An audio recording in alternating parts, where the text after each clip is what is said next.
नमस्कारम दोस्तों। उम्मीद करता हूं कि आप सभी बहुत ही अच्छे होंगे। तो आज मैं लेकर आया हूं राजस्थान जीके का लेक्चर 12 और टॉपिक है मरुस्थलीकरण। तो चलिए लेक्चर आरंभ करते हैं। तो सबसे पहले इस मरुस्थलीकरण शब्द का मतलब क्या है, डेजर्टिफिकेशन का मतलब क्या है। तो देखिए, एक उर्वर भूमि होती है और एक होती है शुष्क अनुर्वर मरुभूमि। यानी कि इसमें आप फसल वगैरह अच्छे से उगा सकते हो, इसमें दिक्कत आएगी, नहीं उगा पाओगे। तो जब ये उर्वरक भूमि इसमें कन्वर्ट हो जाती है, मतलब इसमें बदल जाती है, एक उर्वरक भूमि इसमें बदल जाती है, किसकी वजह से? वनों की अनियंत्रित कटाई हो, या पशुधन की अधिकता की वजह से, या जलवायु परिवर्तन की वजह से, या भूमि का जो उपयोग हो रहा है वो मानव द्वारा दोषपूर्ण तरीके से हो रहा है, सही तरीके से नहीं हो रहा है। तो इसकी वजह से जब एक उर्वर भूमि एक शुष्क और अनउर्वर मरुभूमि में कन्वर्ट हो जाती है, शुष्क और अनउर्वर मरुभूमि में बदल जाती है, तो इस प्रोसेस को हम कहते हैं मरुस्थलीकरण, डेजर्टिफिकेशन। ठीक है, ये तो बहुत ही सिंपल परिभाषा हो गई। अब बात करते हैं और थोड़ा पॉइंट्स देखते हैं इसके मरुस्थलीकरण के, जो आपको पता होना चाहिए। तो देखिए, ओवरऑल बात करें यदि, तो विश्व का 35%, 35% क्षेत्र जो है वो मरुस्थलों या अर्ध मरुस्थलों के अंतर्गत आता है। अब बात करते हैं और एक फैक्ट की, कि 20वीं शताब्दी जब का अंत हुआ था, मतलब 20वीं शताब्दी के अंत तक जो सहारा मरुस्थल था, आपने नाम सुना होगा, इसका विस्तार हो गया, 20% तक बढ़ गया। यह मरुस्थल 20% तक बढ़ गया। 20वीं शताब्दी के अंत तक सहारा मरुस्थल का जो विस्तार है वो 20% बढ़ गया। तो बहुत ही मतलब सोचने वाली बात है। अब और बात करें यदि थार मरुस्थल की, तो ये भी देखिए प्रतिवर्ष 13,000 एकड़ भूमि को अपने अंदर निगल लेता है, यानी ये भी विस्तारित हो रहा है। तो सहारा और थार मरुस्थल दोनों ही विस्तार हो रहे हैं।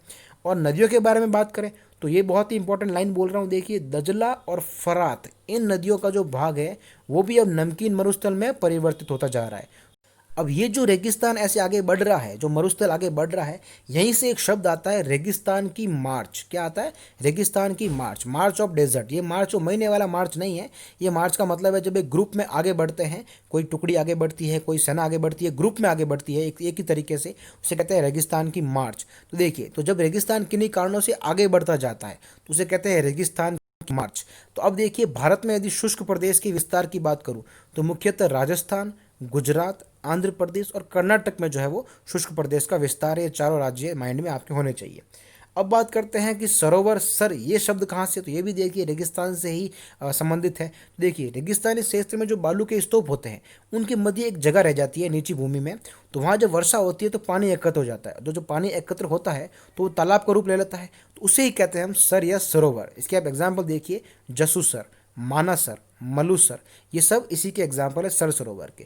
तो आपको इसके डेफिनेशन भी पता होनी चाहिए और ये कुछ एग्जाम्पल भी माइंड में होने चाहिए। फिर डेफिनेशन क्या है? बालू का स्तूपों के मध्य पाई जाने वाली नीची भूमि में जो वर्षा का पानी एकत्र हो जाता है उसी को कहते हैं, तालाब का रूप ले लेता है, उसी को कहते हैं सर या सरोवर। तो ये आपको पता होना चाहिए। अब बात करते हैं मरुस्थलीकरण का मुकाबला करने के लिए पूरे विश्व ने क्या किया। तो देखिए, मरुस्थलीकरण का मुकाबला करने के लिए एक संयुक्त राष्ट्र कन्वेंशन गठित किया गया, जिसे कहते हैं यूएनसीसीटी। ये जो है पूरे यूएन ने किया था कि मरुस्थलीकरण को कैसे रोकेंगे।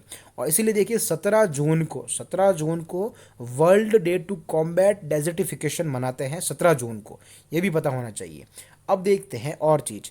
तो मरुभूमि के अनुकूल अपने राजस्थान में कौन कौन से वृक्ष हैं, तो देखिए, खेजड़ी है, कीकर है, रोहिडा है, जोजोबा है, नीम है, बोरडी है, फॉग है। ये अपने मरुस्थल के मरुभूमि के अनुकूल वृक्ष हैं अपने राजस्थान में। आपको इनके नाम पता होने चाहिए। अब बात करते हैं कि मरुस्थली को रोकने के लिए अपने यहाँ क्या क्या कार्यक्रम किया गया भारत में। तो देखिए, मरु विकास कार्यक्रम किया गया एक। तो ये 1977 से 1978 में शुरू हुआ था। फिर 1995-96 में ये कार्यक्रम, इसको एज जल ग्रहण विकास कार्यक्रम पे हिसाब से ले लिया गया। जब हम आने वाले लेक्चर्स में जल संरक्षण वगैरह पढ़ेंगे तो उसमें आपको पता चल जाएगा कि ये किस टाइप के कार्यक्रम थे। तो अब देखिए, अगर हम बात करें कि पूरे राजस्थान में कितने जिलों में चला ये कार्यक्रम, मरु विकास कार्यक्रम, तो 16 जिलों में चलाया गया था मरु विकास कार्यक्रम। और इसमें जो 75% राशि है वो केंद्र सरकार देती थी, बाकी की राशि राज्य सरकार देती थी। अब इसी प्रकार का एक और कार्यक्रम है मरुकरण संधाति, सीडीपी। वो क्या था? ये था, देखिए, ये था डीडीपी। इसको यदि शॉर्ट में कहेंगे पहले वाले को, इसको कहेंगे डीडीपी और इसको कहेंगे अपन सीडीपी। तो ये दो कार्यक्रम आपको पता होने चाहिए। इसको देखिए मरु प्रकाश रोग योजना भी बोलते हैं।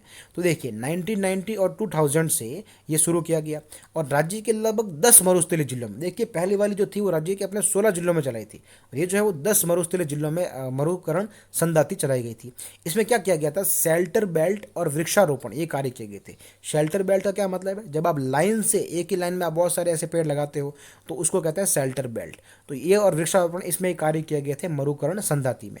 इसमें भी देखिए केंद्र सरकार 75% और राज्य सरकार 25% राशि जो है वहन करती थी।